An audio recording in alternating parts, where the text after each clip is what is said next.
미소로 인사하고 대로 칭찬합니다. 5월은 장미 계절이라고 하는데 오다가 가다가 활짝 핀 장미를 보셨습니까?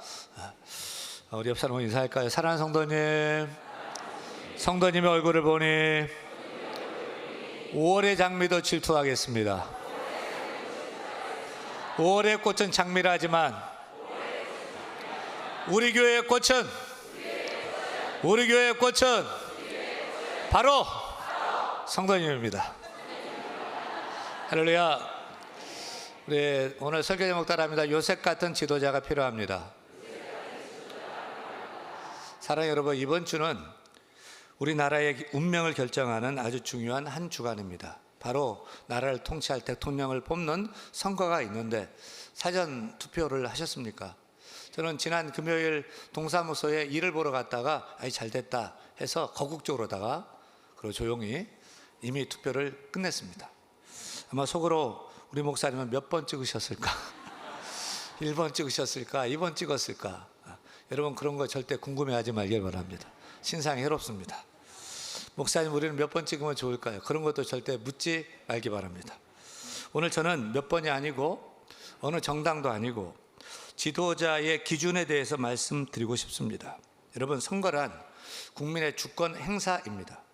헌법에 따라 5년에 한 번 우리 국민은 나라의 방향을 결정하는 권리를 갖게 됩니다. 그런데 이번 주간이 바로 그 권리가 주어지는 기회의 시간입니다. 오늘 우리가 잊지 말아야 할 것이 있죠. 표를 누구에게 던질 것인가, 어느 정당 후보를 뽑을 것인가 보다도 더 중요한 것, 그것은 어떤 기준으로 사람을 선택할 것이냐는 것입니다. 오늘 설교 준비하면서 속으로 사실 고민을 많이 했습니다. 제 속에 성령께서는 오늘 설교 주제를 자꾸만 말씀하시는데 이걸 해야 되나 말해야 되나. 왜냐하면 행에 자칫 잘못돼서 오해를 살까 염려가 되었던 것입니다. 하지만 제 속에서 또 이런 생각이 들었습니다. 목사는 성도들이 고민하는 문제에 성경적인 답을 주는 사람이다, 그런 생각입니다. 이게 제 평소 목회의 지론이고 설교의 지론이거든요.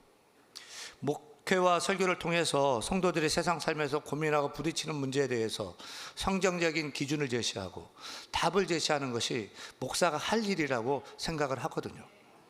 사랑하는 여러분, 오늘 저는 정치 얘기를 하려는 것이 아닙니다.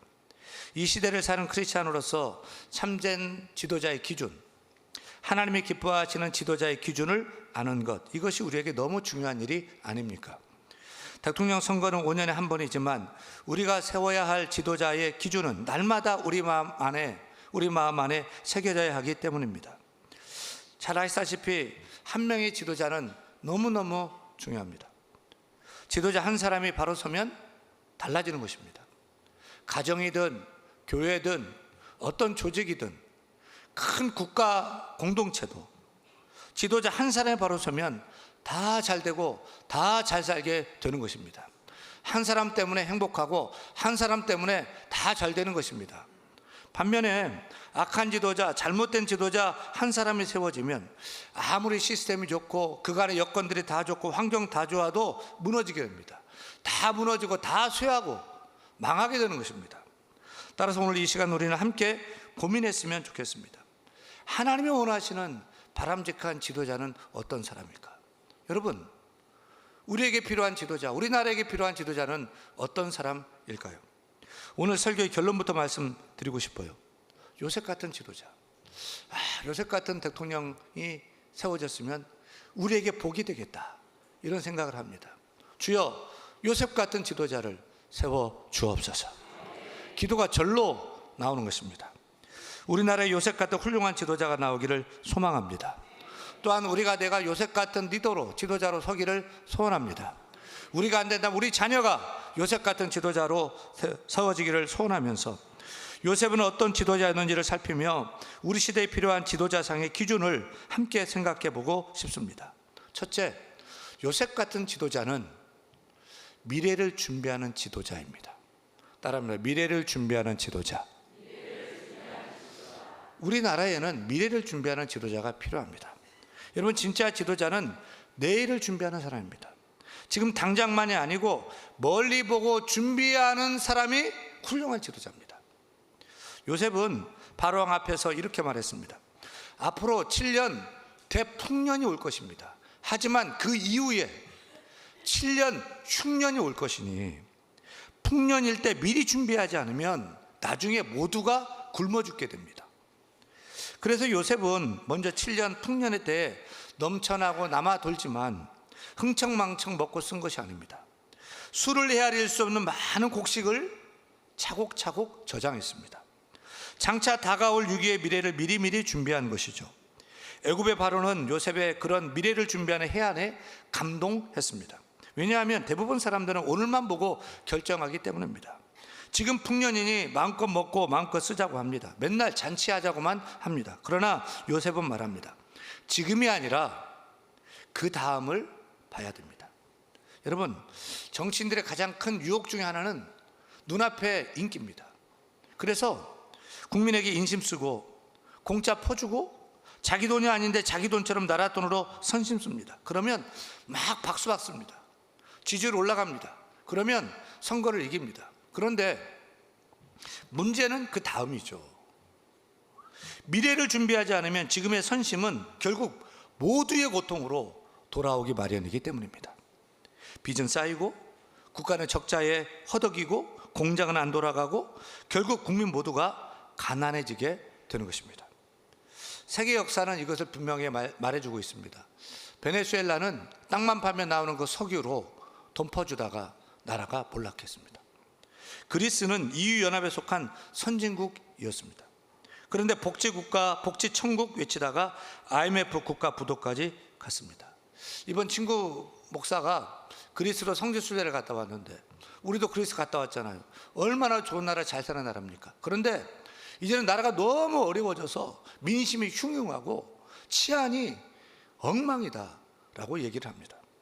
아르헨티나를 보세요. 한때 세계 10위 경제 대국이었지만 지금은 세계 최빈민국 수준으로 전락했습니다. 왜 망했습니까? 미래를 준비하지 않았기 때문입니다. 지금 넘친다고 펑펑 썼기 때문입니다. 애굽 총리 요셉을 보십시오. 절대 공짜 주지 않았습니다. 요셉은 풍년에 곡식을 저장했습니다. 그리고 흉년이 오자 백성들에게 이렇게 합니다. 창세기 41장 56절 같이 읽습니다. 온 지면에 기근이 있음에 요셉이 모든 창고를 열고 애굽 백성에게 팔세 애굽 땅에 기근이 심하며, 여기서 주목할 단어는 팔세입니다. 팔세. 요셉은 공짜로 안 줬습니다. 돈 받고 팔았습니다. 돈이 없으면 짐승을 받고 곡식을 주고, 또 짐승이 없으면 노동으로 일해서 곡식을 주고, 일할 힘이 없으면 밭땅을 받고 곡식을 팔았습니다. 공짜로 퍼주지 않았습니다. 사랑하는 여러분, 왜 요셉은 많이 있는데 공짜로 주지 않았을까요? 냉정해서입니까? 아닙니다. 요셉은 미래를 내다봤기 때문입니다. 앞으로 7년의 흉년이 결코 짧지 않을 것을 알았기 때문입니다. 앞으로 7년 IMF가 있다는 것을 알았기 때문입니다. 그래서 그냥 나눠주면 공짜니까 그냥 펑펑 쓸 것을 알았습니다. 그러면 나라 국가 안의 곡식은 다 모자라게 되죠. 그러면 다 굶어 죽게 되는 것입니다. 왜 요셉이 공짜 무상복지를 하지 않았습니까? 그는 나라 전체를 살리기 위해서, 계속해서 잘되게 하기 위해서 그렇게 한 것입니다. 그렇지 않으면 처음에는 좋은데 나중에는 모두가 굶어 죽기 때문입니다. 여러분, 사람은요, 공짜 다 좋아합니다. 저도 공짜 좋아하고요. 공짜 나눠주면 땡큐 소마치입니다. 그런데 공짜라 귀한 줄 모릅니다. 그래서 펑펑 씁니다. 남용합니다. 남용하면 저장한 곡식은 바닥납니다. 바닥나면 흉년 후반부에 모두 굶어 죽게 됩니다. 따라합니다. 공짜는 달콤하지만 결국은 나를 죽이는 독이다. 여러분, 지도자의 사명은 국민이 일하도록 여건을 만드는 것입니다. 모두가 열심히 일할 수 있도록 땀 흘리고 저축하고 준비하도록 만드는 지도자야말로 나라를 살리고 나라의 백년대계에 초석을 놓는 사람인 줄로 믿습니다. 오늘 우리에게 필요한 지도자는 바로 이런 사람입니다. 멀리 보고 준비하는 사람입니다. 미래를 내다보고 준비하는 사람입니다. 경제를 회복시키고 기업이 힘을 얻게 하고 청년이 희망을 품고 내일을 꿈꾸게 하고 다음 세대가 짊어질 빚을 떠넘기지 않고 오히려 다음 세대가 힘있게 달려갈 수 있도록 탄탄한 도로를 닦아주는 지도자, 바로 그런 지도자가 우리에게 필요한 줄로 믿습니다. 둘째, 요셉 같은 지도자는 어떤 사람일까요? 현장을 누비는 지도자입니다. 따라합니다. 현장을 누비는 지도자. 현장을 누비는 지도자가 필요합니다. 여러분, 우리에게 필요한 지도자는 말만 잘하는 사람이 아닙니다. 책상에만 앉아있는 사람이 아닙니다. 발로 뛰는 지도자가 필요합니다. 국민의 소리를 직접 찾아가 듣고 행정하는 지도자가 필요합니다. 요셉을 보세요. 요셉은 탁상 행정만이 아니라 현장에서 발로 뛰는 지도자였어요. 다 같이 창세기 41장 46절 읽습니다. 요셉이 애굽 왕 바로 앞에 설 때에 30세라. 그가 바로 앞을 떠나 애굽 온 땅을 순찰하니. 요셉이 총리가 되었어요. 제일 먼저 한 일이 뭐예요? 애굽 온 전역을 돌아보며 순찰하고 살폈다는 거죠. 총리 궁에만 앉아 있었던 것이 아닙니다. 현장 시찰을 나갔습니다. 현장 정치를 한 것입니다. 비서가 써오는 보고서만 보지 않고 직접 발로 뛰고 확인했습니다. 논밭으로 가서 농부들의 소리를 직접 들었습니다. 수로에 나가 물길을 점검했습니다. 헛간에 들어가 창고 사정을 살폈습니다. 마차에 올라 농산물 이동 경로를 확인했습니다. 시장에 가서 물가가 어떻게 움직이는지 직접 확인했습니다. 요셉은 서류보다 땅이 말해주고 보고서보다 백성이 말하는 것이 더 맞다고 생각한 것입니다. 책상의 숫자보다 현장의 소리가 더 정확하다고 믿었습니다. 그래서 현장에서 발로 뛰며 민생을 살핀 것입니다. 오늘 우리 시대의 가장 큰 문제는 바로 이것입니다. 국민은 밥상 물가에 아우성치고 있는데 높은 데 계신 분들은 책상에 앉아 경제 지표 숫자만 보고 괜찮아, 문제없어 라고 하는 것이죠. 여러분, 현장을 알지 못하는 정치가 나라를 쇠하게 하는 것입니다. 농부의 흙 묻은 손을 붙잡아 본 적이 없는 정치인, 자영업자의 매출 장부를 함께 들여다본 적이 없는 정치인, 공장의 기계 소음 속에서 일하는 노동자를 만나본 적이 없는 정치인, 그들이 어떻게 국민을 위한 정치를 잘할 수 있겠습니까? 여러분, 우리에게 필요한 지도자는 요셉 같은 지도자입니다. 현장의 소리를 듣는 지도자가 필요한 줄로 믿습니다.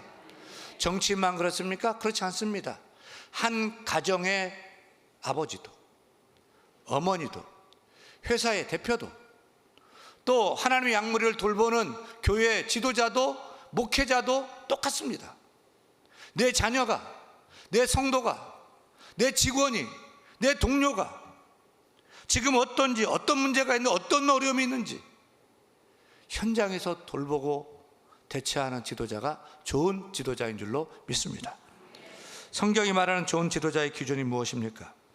요셉이 보여준 참된 리더십은 무엇입니까? 현장은 소리보다 정확하고 민생의 숨소리는 보고서보다 진실하기에 백성 속으로 들어가는 지도자가 나라를 살린다는 리더십을 보여주었습니다. 여러분, 오늘 우리 시대가 갈망하는 지도자는 바로 이런 사람입니다. 요셉처럼 발로 뛰며 국민이 무엇 때문에 아파하고 고통스러워하고 어디에서 울고 어디에서 막혀 있는지를 자기 눈으로 보고 귀로 듣고 가슴으로 느끼는 지도자, 바로 이런 요셉 같은 지도자가 우리에게 필요한 줄로 믿습니다. 셋째, 요셉 같은 지도자는 어떤 사람입니까? 보복하지 않고 품는 따뜻한 지도자입니다. 따릅니다. 보복하지 않고 품는 따뜻한 지도자가 필요합니다. 지금 우리 대한민국에 가장 심각하게 앓고 있는 병이 무엇이죠? 갈등과 분열의 병입니다. 사실 지금 이 시대는 하나가 되어도 버거운 시대거든요. 4차 산업혁명 시대라고 하죠. 하루가 다르게 기술이 변하고 세계 경제가 재편되고 있고 AI가 일자리를 대체하고 기업들은 세계 무대에서 살아남기 위해서 발버둥을 치고 있습니다. 우리는 지금 하나 되어 밤낮으로 협력해도 따라가기 힘든 시대를 살고 있습니다.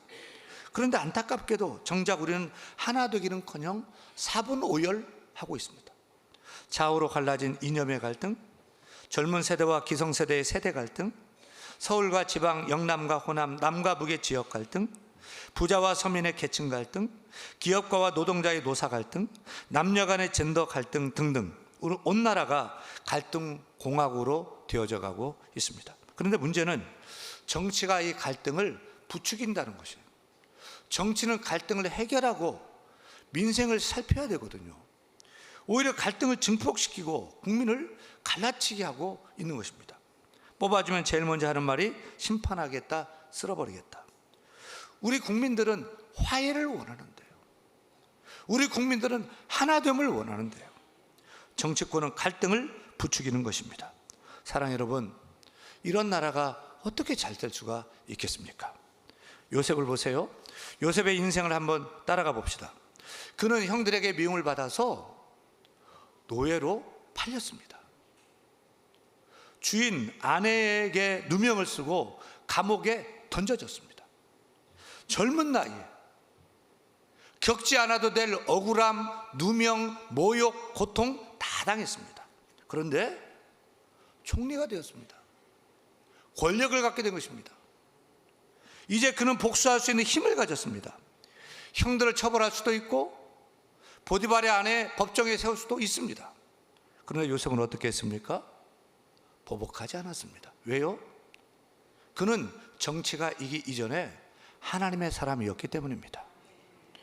여러분, 우리는 애굽의 총리가 된 요셉의 결심, 요셉의 다짐을 주목해야 됩니다. 여러분, 요셉의 선택은 보복이 아니었습니다. 므낫세였습니다. 므낫세. 요셉이 애굽 총리가 되어 낳은 첫째 아들의 이름을 뭐라 지었죠? 따라합니다. 므낫세. 그 뜻은 따라합니다. 잊어버림. 첫 아들을 보면서 무엇을 잊어버리겠다고 결심합니까? 51절입니다. 읽습니다. 요셉이 그의 장남의 이름을 므낫세라 하였으니 하나님이 내게 내 모든 고난과 내 아버지의 온 집의 일을 잊어버리게 하셨다 하며. 여러분, 요셉이 총리가 되어 권력 가졌지만 이제 잊기로 결단합니다. 더 이상 과거에 붙들리지 않기로 결심합니다. 원한을 풀려고 하면 형 같은 사람 몇 번이나 잡아다가 죽일 수도 있고요. 근데 이제는 므낫세, 의지적으로 잊기로 한 것입니다. 억울하게 요셉을 감옥에 보낸 보디발의 아내도 보복할 수 있었지만 므낫세, 다 잊기로 한 것입니다. 우리는 요셉의 통합 리더십을 본받아야 합니다. 요셉은 과거에 연연하지 않았습니다. 보복하지 않고 므낫세 했습니다. 형제를 용서했습니다. 보디발의 아내의 죄도 들추지 않았습니다. 심지어 형제들을 이방 땅으로 불러와 함께 살게 했습니다. 애굽 백성과 히브리 백성이 함께 사는 통합의 나라를 만들어 간 것입니다. 여러분, 바로 이것이 통합의 정치이고 용서의 정치입니다. 이제 요셉의 둘째 아들을 낳았습니다.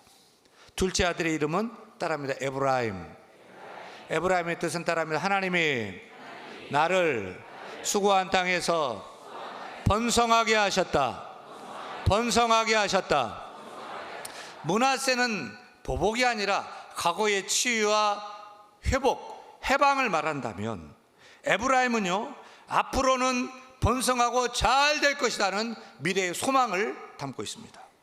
여러분, 과거에 연연하지 않고 과거를 넘어서서 미래를 준비하는 것, 이것이 건강한 지도자의 참모습인 줄로 믿습니다. 오늘 우리 대한민국에 가장 필요한 지도자는 누구입니까? 바로 요셉 같은 지도자가 필요합니다. 지난 정권을 심판하겠다며 복수하는 사람이 아닙니다. 새로운 미래를 위해 국민을 하나로 품어 안는 사람이 필요합니다. 서로 다른 입장을 가진 국민들을 품고 함께 사는 길을 모색하는 사람이 필요합니다. 보복하지 않고 품어주는 따뜻한 지도자가 필요합니다. 바로 이런 사람이 이 나라를 살릴 지도자인 줄 깨달아지면 아멘. 아멘.